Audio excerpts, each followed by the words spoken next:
welcome back, everybody. What is this? 154 going off the cuff as I am remotely in tonight, but this is just going to be a quick little episode, but we wanted to get it out for everybody because it is that time of year again. So, guys, go ahead. So we thought, well, last Sunday when we were talking, at the end of it, I remembered we didn't talk about us getting ballots in for the delegates for the National Convention. So I thought we would do like a little quick episode in regards to what those are. So if you're a union member, you most likely either last month or this month, and I'm actually going to pull up my magazine right now. A lot of people have started having their state conventions, or most of us in the entire country have them in the beginning of June. And because of that, we also have the election for the delegates who get chosen to go to the National Convention, and they're the people who get to vote on what changes they want to see. They are the ones who get to vote on the resolutions, and they are also state paid or nationally paid, depending on the amount of votes and a whole bunch of stipulations about that. But, so you probably most likely got that ballot in the mail, and you're probably opening it up and going, what is this? If you're not very involved, who are these people? And very confused about what you need to do with that. So, and actually, hold on. So June has there's like a bunch of people. I know some states already had their state convention, but like I said, a majority of them are coming up here in the next week or the next 2 weeks. So when you get that ballot, I would suggest that you open it up and look at all the names. Depending upon what state you're in, they're going to base how many people that you can vote for based on how many delegates were allowed for that state from the last year's National Convention, last year's union membership numbers. And each delegate represents about 100 people in your state. And so if you are a state that has a newsletter, which I think most of them do, you guys both do. Yes. Yeah. You can look with your ballot and go through and see, hey, I agree with what this person said in the magazine. And, a lot of the time your state board is who is on that ballot. And some states also allow for the people who are running to become a delegate to write like a little blurb in their newsletter, and which I think they all should. Do both of your guys' states do that? Mine does not. And Mine does. I believe they took it out one time, but it has been put back in at the request of individuals. It's just a 25-word blurb. That's all you get. 25 words to say, hey, this is me, vote for me, type thing.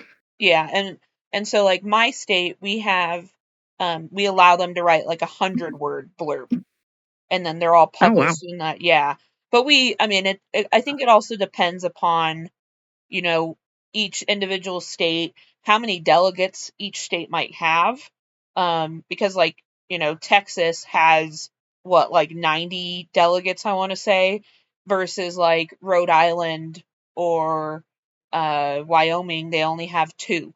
So it's kind of a fluctuation based upon those instances. Like I think North Carolina is another one that has a lot of delegates.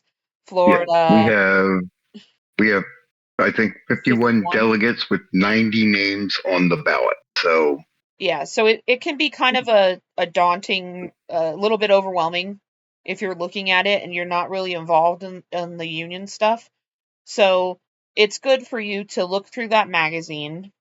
If you're still not agreeing with that, I would, I would remember back to some of the union meetings that you've been to, or of, like, let's say that your local office's steward is in there, or you have coworkers who are involved in the union and they're not necessarily, on the state board. Talk with some of those people and kind of get an idea for who you want to vote for.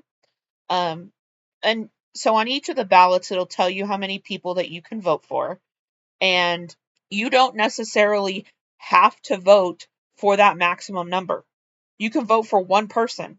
It doesn't have to be, well, I want to vote for this person or this person. Um, the other thing that I would recommend for people to do is on social media, on Facebook, there is numerous rural carrier Facebook groups, and I jokingly call them the trash groups on Facebook, even though I'm in them, and because sometimes there's some real bad information, but there's also Oh yeah. some good information on those, and a lot of times each of the groups will have like a post about April or May, and they'll ask for people who are running as delegates to put their name.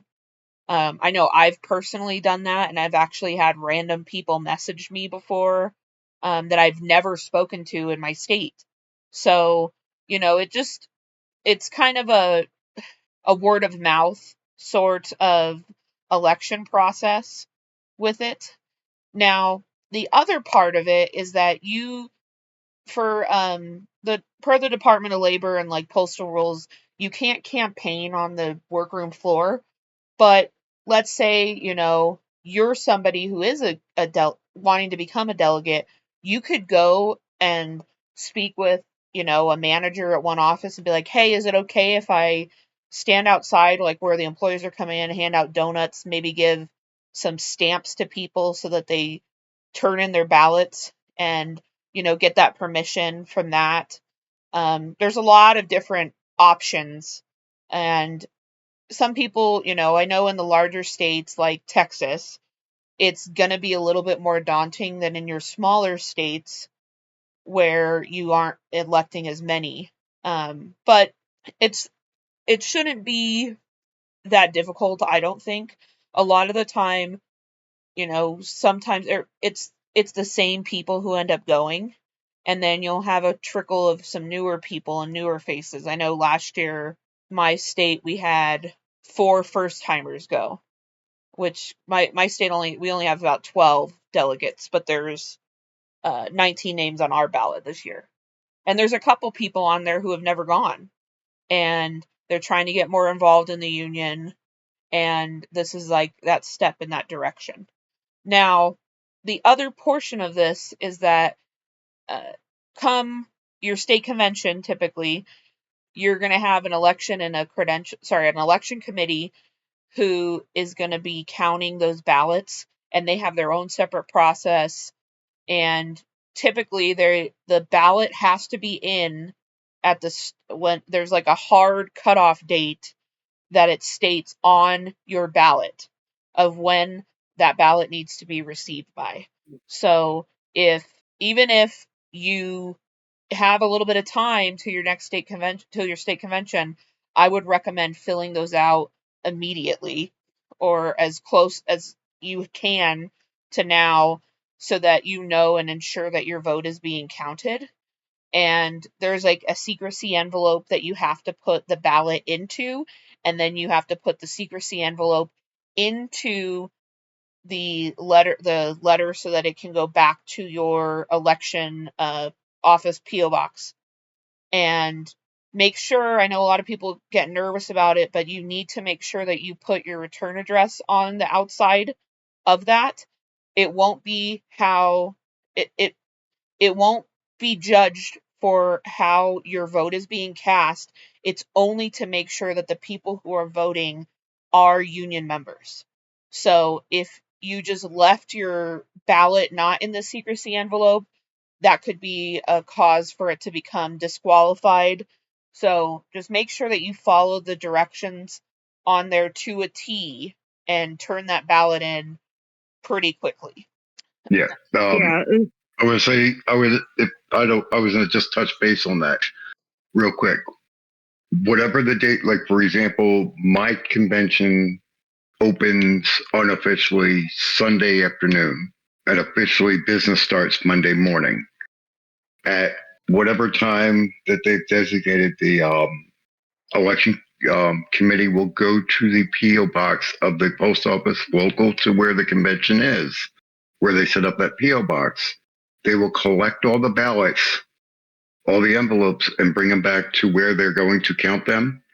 The first thing they do is they're going to look at the envelope, the outer envelope, and look at your name and address and verify, yes, you are eligible to vote.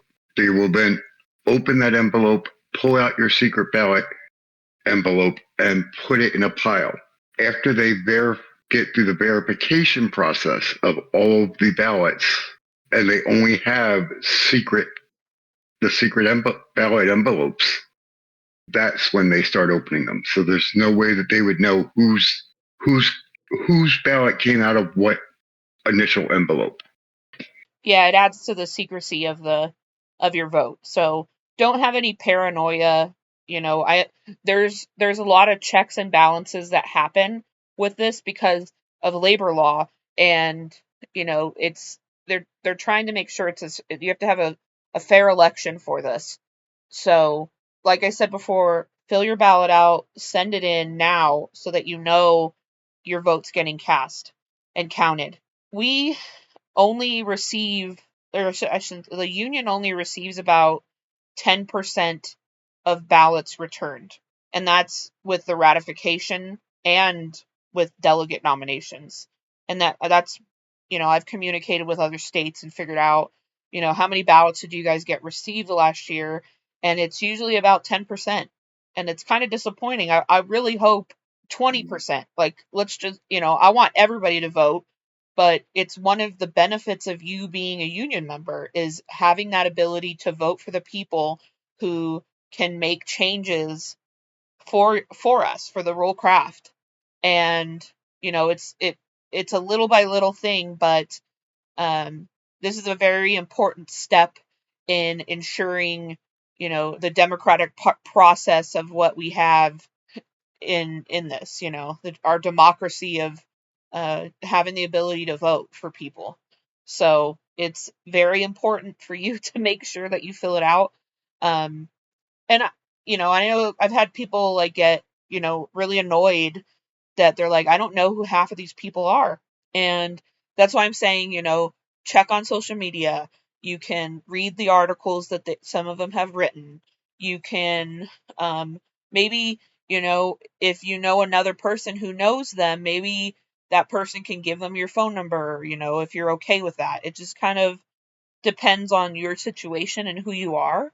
But it's always exciting when you see how many new faces and new people are coming to the national convention because it's like our Super Bowl. It's like, It really is. and I mean, I think about it almost every day because it's such a pivotal moment for us. And the other thing that the delegates end up doing is they vote in the national board. But this year specifically, this is the last round of resolutions that the national board will be able to take to contract negotiations this next year. So it's pivotal to make sure that if you want something in this next contract or have the ability for the union to negotiate into the next contract, that these resolutions are getting voted on by people that you have voted for to go, that it's a collection of this. And I could get into it. I know there's some people who think that we should all be one member, one vote for everything. But that's not the case for this.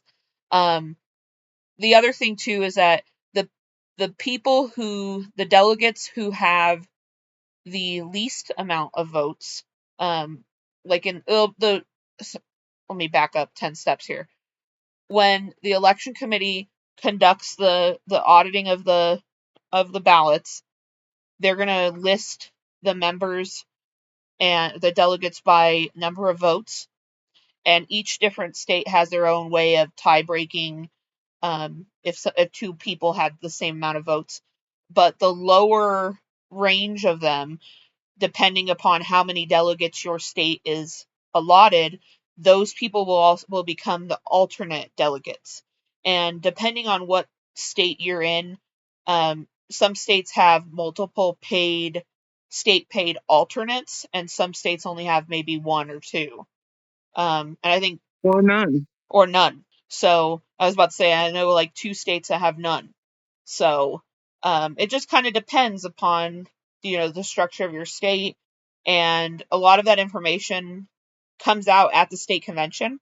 So if you can attend your state convention, I would also recommend doing that, especially if you are running to be a delegate on the ballot, just so that you'll know, and then you'll hear probably from your secretary treasurer or state president about whether or not you became a delegate or not, or elected to be one. Now, just because you didn't run to be a delegate this year, you weren't elected, you weren't even an alternate, you can still go to the national convention. You just won't have the ability to vote on things, and you're just an observer, and you're just a member there. You can speak with other people to speak on your behalf, or you can ask for somebody to suspend the rules and allow for just a member to speak. There's that too, but the main way for you to enact some change in the union is becoming a state paid or nationally paid delegate, so that you have that. I'm trying to think of what else. All the I just want to clarify too, for those people that wonder, those that are on the ballot committee that count the votes, their names are not on the ballots. Yes. They're specifically chosen because their names are not on the ballots, so there is no interference with that at all. Yeah. And there was another one, but I think Josh touched on it. But I've always said in the past, and you guys can go back, to the very beginning, I've always said that the bare minimum that you can do as a union member is to vote. Yep. Yeah. And again, if you're unfamiliar with names on the ballot, ask somebody. If you know you have an active person in your office, ask them. Reach out and ask somebody within your state. Again, we don't always agree with what gets posted on the social media groups, but that gives you a chance to see who these people are and how they interact as well. Nobody's saying you have to reply to anything or whatnot. It gets you a feel on where they stand as well, if you know that they're active on those social media platforms. Oh, and then another way that you can look up some of the names, if you're a weirdo like I am and reread the minutes of the national convention, you can go to prior national conventions, and the minutes for them are on the national website, or the nrlca.org, under the national convention tab. The minutes are there for the last 4 years, and you can open that PDF document and look up a name and see if they said anything. Just be there. Yep. And I'll say, just because they might not have said anything, it doesn't necessarily mean that they weren't participating. Some people are just, it's nerve-wracking to speak in front of that many people, but Well, or sometimes you get a call to or you could be standing in line to speak at the microphone and somebody calls the question. Yes. And you don't get a chance to speak. Yeah. But it's I'm going to say that, or time's up. Yeah. Yeah. Or going through the proceedings, kind of skim through them. The past 4 years are under the National Convention, but you can get previous ones to that if you go under the National Magazine Archives. Oh, yes. Because they used to be printed in the National Magazine, and then it went separate away from that. Special edition, cost efficiency, basically. Yeah. And so, but yeah, you can still look up previous ones under the National Magazine Archives. Yeah, it just gives you, an idea of who some of these people are from your state. Yeah, and it's just another, I just try and think of any way that you possibly can to look up who some of these people are. I've seen some And ballots from other no, states too, and I was like, it, who are these people? You know? and because of Department of Labor regulations, there is you can't put on a ballot who's retired and who's not. So Yeah. With their you status have to. retired, active, are they a rural a career or an RCA, TTF? You can't distinguish. No, that's the Department of Labor thing. No matter what people want to try and do to get around that, it's not going to happen. That's where it's handy if you know somebody that knows people. Just to get an idea of who people are and who you want to vote for. There's some excellent retirees out there still fighting the good fight to keep themselves up to date, and I applaud them. I really do, because they are mentors to a lot of us Yes. and up and coming. Yeah. So yeah, you got voting is very important, especially for your delegation. It's especially for electing your national officers and those resolutions, and even some of the constitutional changes that could happen that in binding resolutions that a lot of people don't know the difference. And binding is something that the union can enact on right away. Non-binding is our wish list for future contracts. So, that's what your delegates get to vote on. It's not a party at National Convention. No. We're not all getting paid to be there to party it up. Trust me, No. those are long days on the convention floor. Or Yeah. sitting outside of the banquet going through the rest of the resolutions at Yeah, why 11 there's o'clock at still night. people in on the dance floor partying it up, and we're out at a table going through resolutions, and it's we went and got something to eat, and like, all right, let's go back to resolutions now. So yeah, Yeah. you got that. You get it. You see a lot of pictures that get posted of people, having a good time. But if you look, it's usually dark out, and at that point, we're all kind of relaxing because we've gone through mental meltdown Yeah. for 8 to 10+ hours on the convention floor that day. So it's just a way. And then a lot of times we're discussing resolutions while we're all together. Still, yeah, still It's, discussing what happened during the day. yeah. Why enjoying an adult beverage if you Yes. choose to just relax for the evening before you go to bed, get up early and do it all over again the next day. Get reset. Yep. Mm-hmm. So. Yeah. Well, then there was not Orlando this year, but a couple years ago, Friday night with elections, we were there until what? 10:45? Yep. Yeah. Going through it at night, going through the election process. Yeah, that was 2022. Because we hadn't had one for 2 years, so it went. Yeah. Yep. Yeah, I remember I ran that year. Yeah. We have. I mean, Friday night goes until we're done with elections. There's no getting out of it. I mean, this past year we were done with elections by lunch break, but we still had resolutions to go through. And Right. so, we had to get through those before we could get done. So, because as the elections happen, we're going through resolutions while the tellers committees are counting the ballots for that election. And then we'll stop. When the tellers committee comes back out, they'll announce a winner if there is one. If there's multiple people, and you don't have enough votes to declare a winner, well, then we get to vote again. And then after the tellers committee leaves to go count the ballots, we're right back where we left off on doing resolutions. I mean, it's it's a process, and it is for very long days. And caucus nights, I've seen caucus nights go till pert near midnight. Yeah. You Yep. know. Again, Orlando, 2022. Yeah. Was it I 15, think my 15 last minutes per caucus. room? Yeah. Times And how when you many? have times however many people are running, and then they're literally, I mean, they're not only doing a 15-minute speech and answering some questions and whatnot, but then they're leaving from that room and trying to find their way to another one. And it's literally a marathon. As those of us who have ran, we know what a marathon it is.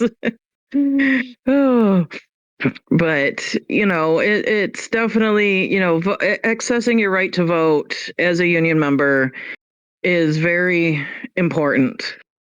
I mean, it is very sad to see the union, whether it's your state side or national side, the amount of money that they put into sending out ballots, not just delegates, but contract ratifications or whatever else a vote needs to go out for to the people, and then only having 10%. 10 to 16% being sent back. So now's Yeah. your moment to shine. Send that ballot in. Yes, yes. Yeah. If nothing else, find at least one person on the ballot that you feel is going to vote in your best interest, in your, how you feel is, has similar opinions to you on what we should, we should do in regards to the future of the union, and mail it in. Exactly. And follow That is the key. It's mail it in. Yes, and follow the directions to a T. Again, no additional marking, no write-ins, nothing of that nature, because if you do that, then that is going to disqualify and make that, a spoiled ballot. The same with not putting it in the secret ballot envelope. You have to do that, as well as not putting your return address on there. That will also spoil the ballot as well, and it will not get counted. Yep. Vote. Make sure you vote. Vote and vote properly. Yes. Send it in now. Right, ladies. I know anything else you can think of, ladies? Mine came in this weekend, but I'm not home, so I'll get it when I get home tomorrow, and it'll be back in the mail on Tuesday. Yeah, mine came in Wednesday. Mine came in the later part of this week. Mm-hmm. It's filled out and it's already back in its envelope, and with my return address, I just put down a stamp and get it back out, which will be like Tuesday or Wednesday. Yep, I'll drop mine in the outgoing mail as I walk into the office Tuesday morning. Woohoo! Yeah, I will too. Yep. That's why I looked at it and went, ooh, we probably should do an episode about that. I was like, But yes, it is that time of year again. Like I said, guys, this is just a really short episode. And, because, well, I'm not home at the moment. I'm at mom's. But, yeah. So. It's, life. But that's what I'm thinking is that's good. Guys, vote. If your ballots are coming in and you still have that time, please vote. Get those in, please. Yes. So, well, I think we covered it. I hope everybody doesn't have a bad day after the holiday on Tuesday. Hopefully it's not super bad. Tomorrow's Memorial Day, and I don't want to say Happy Memorial Day because it's kind of it's a somber holiday. But Let's remember all those that we have lost that have fought for our freedoms. Yes. So, but yes. On that note, I think we covered it. So have a good week, Absolutely. everybody. Yep. We will talk to you next time. Bye.